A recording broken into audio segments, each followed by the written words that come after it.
Hey, internet aunties and uncles. I'm super excited for today's chat because I read an article in the New Yorker and it was all about a ninth grader who claimed to be the last kid in her grade to have a cell phone.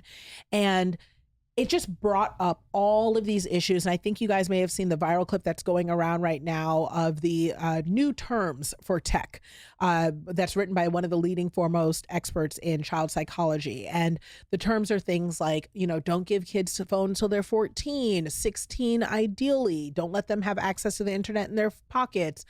Make sure to monitor what they're doing. Completely categorically, no cell phones in school. I mean, this is like a hot button issue. And I read the comments and, mamas, you can definitely DM me, send me messages. But one of the things that was there were some parents who were very much like, but I want them to be social and I want them to know the cool things and I want them to know what's going on. And then other parents who were like, yeah, that makes sense. They can read a book, or we didn't grow up with phones. They'll be fine. And so, with all of that said, I, of course, was like, I want to talk about this with my internet aunties and I want to hear what you all are doing. But I wanted to bring in an expert to kind of guide us through, because we always think kind of in similar ways, right? And the leading expert in my household on teenagers, the foremost challenged and brilliant person who really understands and has their finger on the hot button issue of teen technology in my household. And I'm really excited to welcome to our conversation today the amazing and incredible Allie. Hi, y'all. Y'all, when I tell you this one is no longer 5, she's no longer 6, she has all her teeth, and she is now going on 13 this year. Yeah. So, I mean, you're officially in that teen window. Yeah. And she's here today to talk to us about this article.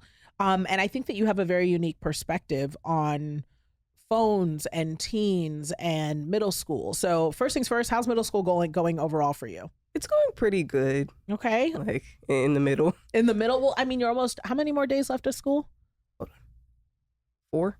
4 or 5 more days. That's bananas. Yeah. How's that feel? Exciting. Exciting. Are you excited about going into 7th grade or just excited about summer? Summer. Summer, really? Yeah. Oh my gosh. Okay, well, that's great. I mean, I think we're all ready for a break. How are your teachers feeling? They're definitely ready. They're all counting. They're like, we only have 4 more days. Oh my gosh. You think they're more excited than the students? I think so. Oh man, that's rough. That's rough. Yeah. So I guess I want to get a perspective for all of the aunties sort of about what I read in this article, right? Because we talked a little bit about the article, that, this kid kind of feels like I'm the only one who doesn't have a phone or whatever else. So can you tell me a little bit about what phones are like in your school? Like, are you guys able to have them in class? Do people take them anyways? Like, what do you see? So in our school, we have a policy. By the first bell that rings at 8:24 a.m., you need to put your phone in your backpack and put it away. In your backpack. So you're allowed to bring it to class? Yeah, in your backpack or in your locker or somewhere that's like put away. And if it's seen and used, it'll be confiscated. Oh, wow. So it's just basically you're allowed to have it on you, but just we don't want to see it. Yeah. So by the time school starts, or it being used. And then by the last bell of the day, which rings around like 3:30-ish, then they're like, okay, now you can use your phones. Okay, so basically from the top of school to the end of school, they expect to not see any cell phones. Yes. So are you allowed to take them out at lunch or break or anything like that? No. Okay, great. So I really love how you set this up because you're telling me what the policy is, right? Yeah. So this is what the rules. I hear it every morning. Okay. Wait, so they repeat it every morning? Yep. Are you serious? They're like, just to remind you of the cell phone policy. No way. If cell phones are seen and used, they will be confiscated. Oh, wow. Okay, so confiscated means what? Just for those who are listening with their littles that don't understand what that means. They will be taken to the office for the dean or the principal to have them for the rest of the day. Okay, perfect. And then your parent is going to have to come back and get it for you. Oh, see? Mm-mm. Yeah. Yeah, no. And that's I'm almost not worse. having that happen to me. Yeah, no. I'm like, that's even worse. Okay, so now we know what the policy is. What are you actually seeing happen in the classroom? It's mostly not in the classroom. It depends, like, if the teacher's like really not paying attention. Like, I've had some substitutes that'll just sit there and then kids will be on their phones and like hide it in front of their computer. I'm like, okay, that's a choice. Okay. But most teachers can pay attention Like I have one teacher that's like really good at like spotting phones. So he'll always like send me up to the office and be like, can you go give this to the dean, please? So really good at spotting phones. So do the kids know that in that class, no phones? Yeah. Because they know that teacher's going to catch Or even them. around that hallway. Like you can't even. Really? Oh, because right. No phones at all. Yeah. So, oh my gosh. So, okay. Help me understand here. You're saying that these kids will pull out their phones in class. Or just like during passing period in class. And you see this all the time, right? Lunches. Like, would you say as a rule, no one really follows the rule? Yeah. Wow. Okay. And like I'm just like, I go to an after school program, so I really can't do that because I know y'all aren't trying to go to the school. Yeah. I'm like, y'all don't have the time for that. Come down there. Oh my gosh. Yeah. No, I mean, it's really funny because as a mom, if for some reason your phone got taken, I'd just be like, okay. Yeah. Like, I'm just like, for me to come get your phone to give back to you, like, I would just be like, okay, you just don't have a phone anymore. Like, it's like, it's okay. It's not a big deal. You know that. It's just like, all right. So we've never had that issue with you. And I thank you for that. I appreciate like how responsible you are. So, okay. So people will get their phones taken during the day. Yeah. What type of stuff are people doing on their phone? And you can be totally honest about it. Like you're not getting in trouble or anything. Like what are they doing? Are they just texting? Since I'm a little bit nosy, I'll like a little bit. Are you kidding me? We're about to get into that at the end of this episode. Okay. Because you are quite nosy and we'll talk about that amazing gift that you have of nosiness. Okay. So when I'm usually it's called observant. You're observant. You're taking it all in. That for now. You better tell the truth, sis. When I'm taking the phones to the office, I'll usually like read it. It'll say like texting in the hallway or like watching like YouTube videos or listening to music or something. And I'm like, why? Oh, because they give you like a slip, like, oh, phone taken because blank. Yeah. Oh, like my teacher does not even touch the phone. He like uses paper and he's like, he like takes it with the paper. Phones are filthy. Yeah. People are like, they're on them in the bathroom. They're filled with germs. And how often do people clean their phones? Never. Exactly. Like, gross. Okay. So some texting, watching YouTube videos, and they're doing this stuff in school when they're supposed to be paying attention. Yeah. Oh my gosh. Okay. So we already know that phones are a distraction. Yes. Like there's, so even if the kid is like, I'm not being distracted, I'm doing what I'm supposed to be doing, it's never me. Pretty much as a rule, you can say that those kids are probably lying to their parents. Yeah. Because like usually if you're also like actually not lying, then like why are you hiding it from them? That's a good point. Like if it's true, then we would know. Like if they're gonna check, then you shouldn't be scared for them to check. Just like if you're doing what you're supposed to do, it's not an issue. That's a good point. That is a very good point. Okay, so now let's talk about your experiences with phones. So you didn't have a phone for a really long time. And that was something that we've had conversations about. How did you feel? And you can be totally honest, because I think that it's important to give a full perspective. How did you feel not having a phone? Because when you first came to middle school, did you have a phone at the beginning? No, you didn't have a phone. No, I had it by Christmas. By Christmas time. Yeah. So when you first came into middle school, you didn't have a phone. How did that feel?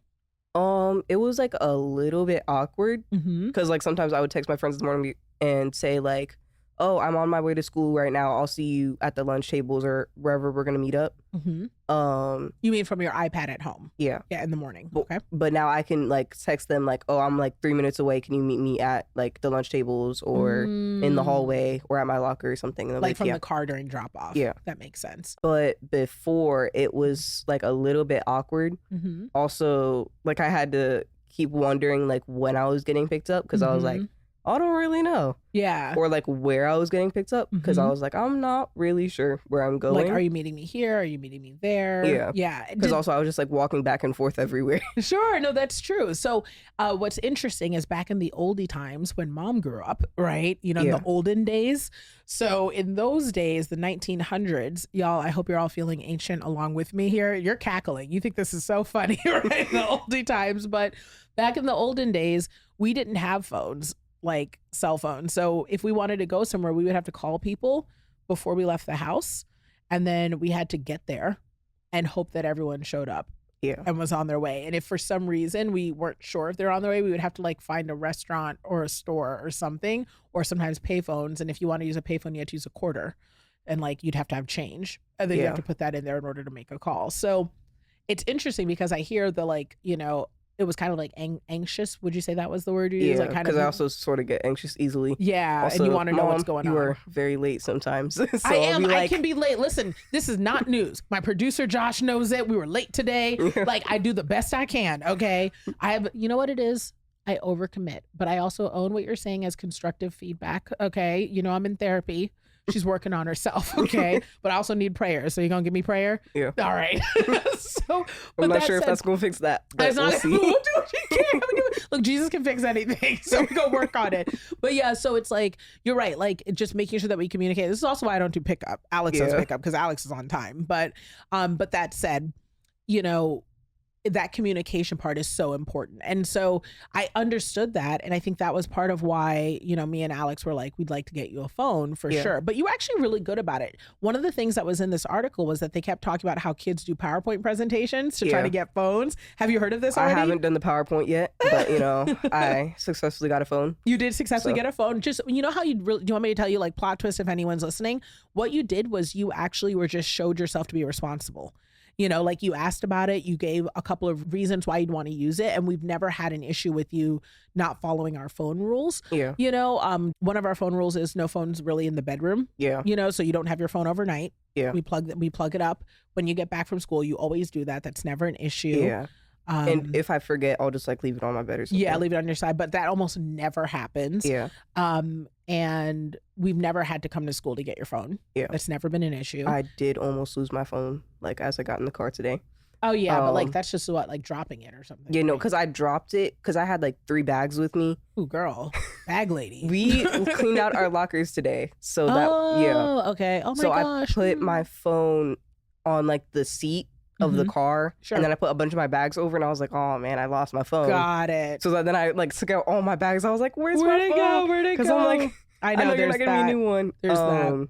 So thankfully I found it. Yeah, but like other than that, I mean, we really haven't had any issues. And then obviously, for the most part, we don't just hang out on our phones. Yeah. Now, I think it's worth saying here now so that everyone knows when it comes to phones, in our house, we actually don't get any of our littles phones that have the internet until they are over 16. Yeah. And you've known that rule for a long time. And so it's like, and that is a rule that fortunately for us, you know, if you guys are dealing with your first time littles, we've had a lot of littles in our home. And so we've already had a chance to follow that rule. And you've seen your sisters go through it. No one got a phone before 16. Like, and they all wanted one. Trust and believe. We have seen PowerPoint presentations, okay, about why your oldest sister, Dea, she did a paper presentation on how she deserved to get her eyebrows done.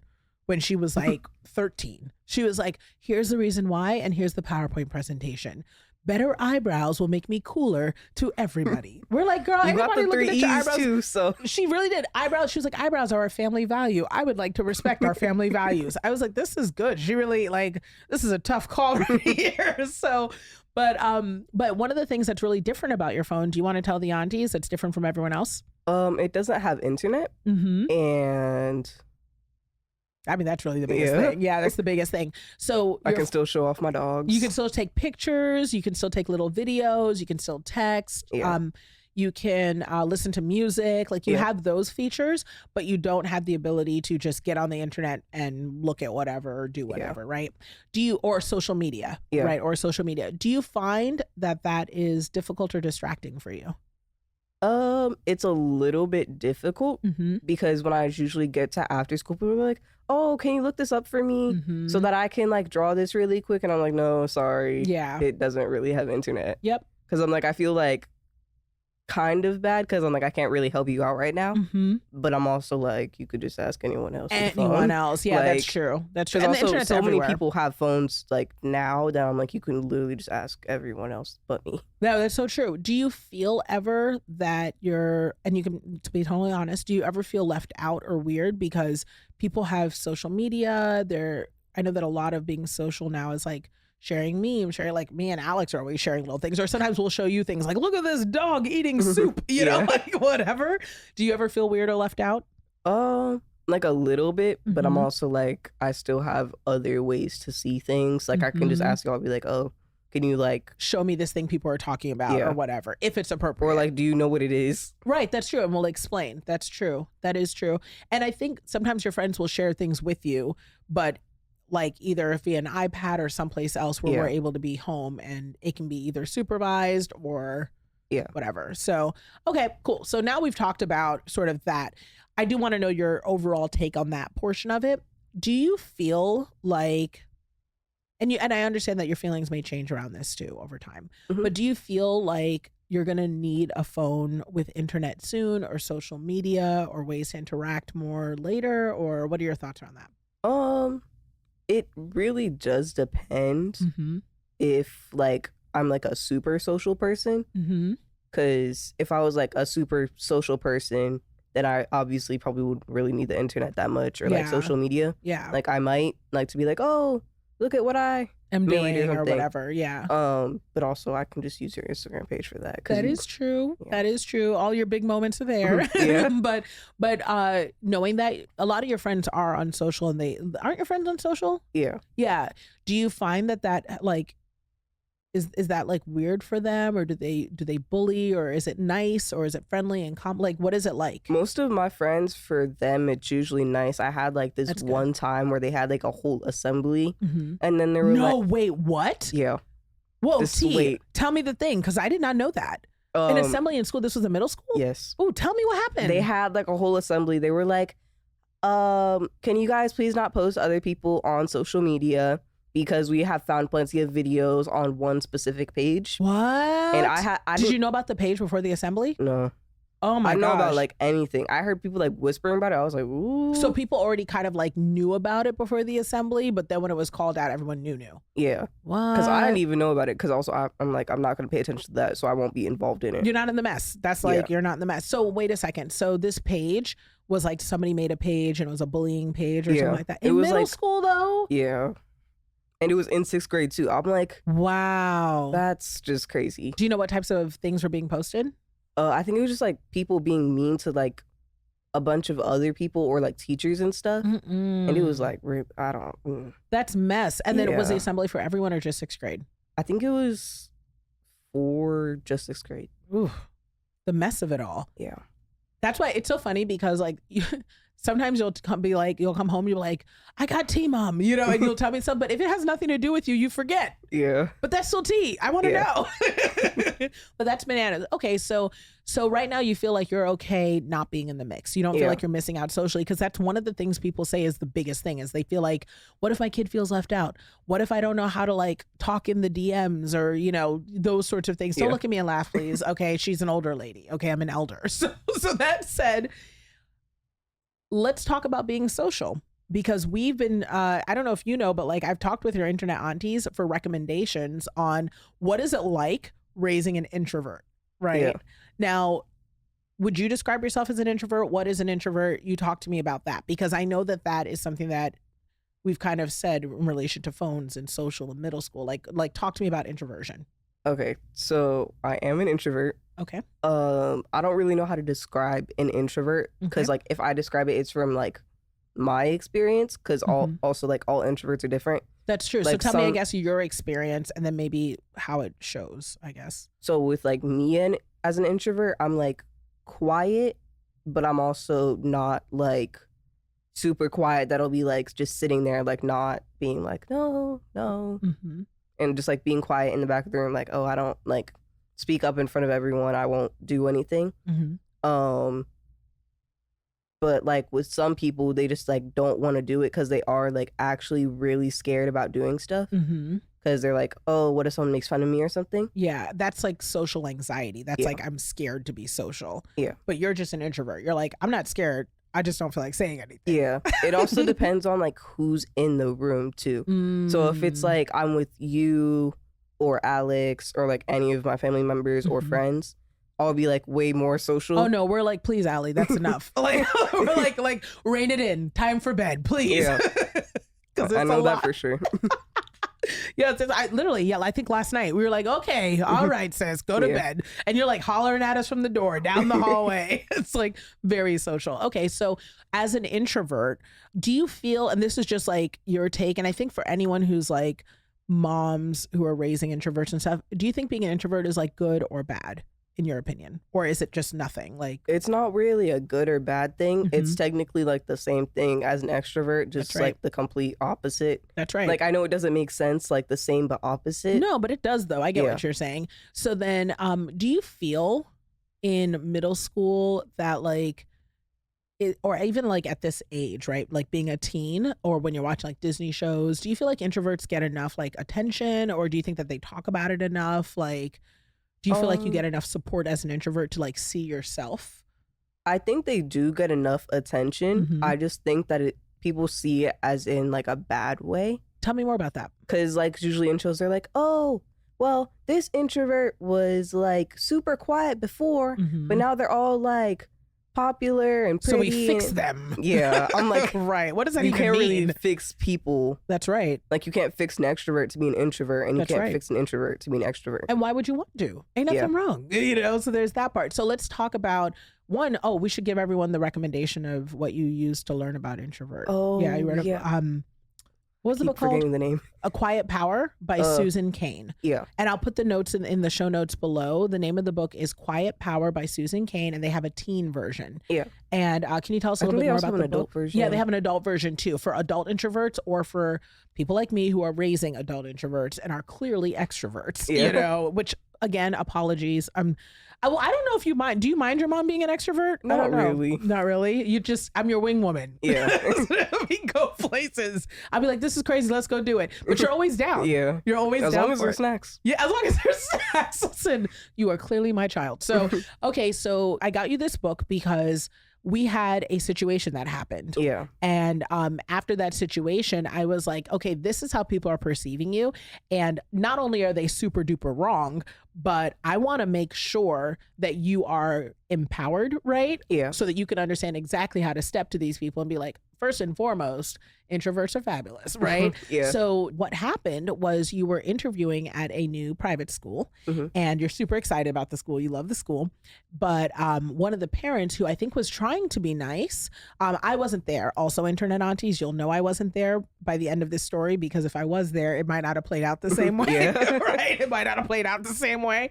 But Alex was there with you. Yeah. And Alex has a much better balance of temperament is probably it. I'm when it comes to my babies, how am I? I'm either chill or I'm hot. That's it. There's no lukewarm with me. Yeah. So I don't know if you were just chatting with the parents or it was like a mixer or whatever. I think it was like Alex was trying to like talk to people. He was like, you gotta talk, you gotta interact. I'm like, I was taking it in. It was your first event though, I think, right? I think it was the second one, but Right. it was like the second one with everyone there. Yeah, it was just a lot. It was an environment with a lot of people. Yeah. Yeah, and I think I guess you can talk a little bit about how do introverts do in groups with lots of people. There's usually like quiet and observing stuff. We're thinking about garlic bread. Okay. Also, that might be one of the places where it's just you. Okay, that might not be every introvert. I'm just kidding. It's me too. I'm also thinking about garlic bread. So that said, I want some garlic bread. I know now I want some garlic bread. So what happened was we were at this event and, you're kind of mixing, but you're tired, you're, introverted, all of that, just kind of taking it all in. And one of the parents actually, after I guess you walked away, mentioned to Alex, oh my goodness, is she autistic? Is she nonverbal? And first and foremost, disclaimer, we absolutely love our different thinkers, are neurodivergent. We are completely and entirely in support of all of the benefits that everybody in the different ways that our brains are formulated embrace the world. Yeah. But that being said, that actually isn't a diagnosis that matches, Allie. And so it was one of those things where, where we were disappointed was we felt like, somebody was putting a label on Allie that did not fit and wasn't required, even though we knew it was from a place of trying to be thoughtful almost. Yeah. They're trying to hopefully see Allie in all the different ways that she could be expressing, but that wasn't an expression that matched you. Yeah. And how did that make you feel? It didn't like make me feel like super mad, but also like a little bit mad. Yeah. Because I'm like, also they're like super smart sometimes. They're like, they think in different ways than us. And I'm also like, I'm really bad at math. So you're like, there are so many things that go along with neurodivergency and like having different brains that are total benefits, and you see all those benefits, but it's a label that didn't match you. And you were like, I think what you said to me was like, why they even have to say anything? Like they didn't, who even asked you to say that? Yeah. So I think that for you, that was really frustrating, which was part of why I was like, I think we need to get some tools in your bucket on how to explain introversion. Yeah. So that people can understand. Because it also just made me feel bad because I thought I was just in like a whole entire room with people. But I think most of the people, probably like majority of the people in the room, were just extroverts and they didn't understand like You're just people different. that were quiet. Yeah, people are quiet, and quiet is not bad. Yeah. So what tips do you have for any parents that are listening or any littles that are listening on, like, especially like me and Alex, we're both extroverts, right? So we're here always trying to balance the sort of use your best introvert skills. So we'll send you in there and be like, be nosy, Allie, just listen. You know what I mean? Like that, just be observant. But also, you know, sometimes we're like, hey, you got to like speak up a little bit, you know, like just the balance. So what tips do you have for, first, if you're a parent of an introvert, how do you help that introvert handle problems? So like, you know, how you'll have issues like where you need to explain something to a teacher, or you're dealing with a friend who might be acting out. We're not going to use no names, you know, we're not petty here. So what type of tips would you recommend for a parent on things that they should tell their introverted kid on how to handle conflict? Usually just don't pressure them into stuff. Cause I'm like, if I'm pressured into some things, I'm like, I can't do that. It's just too much. Yeah. Because usually you guys are like, oh yeah, it's okay. We'll do it with you, or like we'll support you on it. Yep. Just don't pressure your kids if they're introverts. Yeah, that's good. Because pressure makes it worse. Yeah. What does that feel like when you're an introvert and you're pressured to like be something different? It's sort of awkward because you like don't know what to do. So like if I'm pressured into something, like if I have to speak in front of like a bunch of people and I don't want to, I'll usually speak like super duper fast. And it's like, oh man, let me just get this over with. Yeah. And like, you want to do your best work too. Yeah. We've been doing debates like for the last couple of days in English class. Yep. And one of my teachers was like, oh, Allie, you should go up and do your debate for today. And I was like, okay. And then I was also like, I don't want to do this. Sure. So I spoke like super fast during my debate. And we're doing debates where you have to speak for 4 minutes, giving all your reasoning and your rebuttals. That's kind of a lot. Yeah. Yeah. But the normal time is actually 5 minutes. Okay. So I was like, thank God she leveled it down like a little bit. Yeah. But I started speaking like super fast, which left me about like 27 seconds left. So if I wasn't pressured into doing it, I would have spoken slower and made all that time like correctly. That's a really, really great and well explained example of basically what happens when you pressure an introvert is you may not get your best work, you know, and everybody wants your best, you know, so it's like sometimes maybe it helps as a parent or even a teacher to, you know, be a little flexible to letting people kind of perform in the way that is going to allow them to do their best work. Yeah. So what do you think might have worked better there if they had said like, you know, I know that sometimes like, at least for me, I just like knowing the order. So it's like, if I know I'm going second, it can kind of let me get my thoughts together, you know, or does that make you more nervous? It's not real. I think I'm just like a little bit nervous in general because I'm just like speaking in front of my whole entire class. Sure. Everybody would be nervous. Sometimes people just aren't paying attention or they're like laughing at something and then you'll think like the wrong thing. You'll be like, oh, are they laughing at me or did I mess up or whatever? Or something like that. And then it'll throw you off track and then make you like get super awkward and anxious about it. Yeah. So that you're like either speaking super fast or whatever you do. You're just in your anxious. head trying to get it over with. I get that. As a professional speaker, you've heard me say many a times about my nerves. You know, I called you like, I got to get it together. And you're like, you got this, get out there. We coach each other in our house. That is a thing. Okay. And then, so that is kind of like how you can deal with conflict and things like that. What tips do you have for encouraging introverts to like be their best self? Like if there was an introvert who was listening right now, or a mom of an introvert, or, you know, what could they do to really encourage that introvert to feel like they're showing up and that they're, you know, don't have to change for anyone? Like what tips do you think really help? You could just like support them for what they're doing and like not judge them, be like, oh, why are you like doing this stuff like this? Why are you so quiet? And like judging them for what they're doing. Some things that you could do is like bring out your extroverted self and try to help them like not break out of their introverted shell. Yeah. But like get them to be a little bit more like ready, like warmed and up. like warmed up and like excited to do something whenever they're going to do it. Yeah, that's so good. Oh my gosh, that is rock solid advice. Listen, y'all, I told you I had an expert in here today. Okay. I mean, you've heard, first of all, and I'm trying not to cry because I'm a mom. Yeah, I know. I'm just, you know me.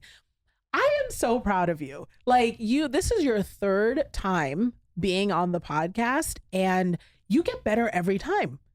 Listen, I'm proud of you, but also don't take my job, sis. Okay. Can I keep this job, please? Maybe. No. See, just when you think they're an introvert, they're coming for your job.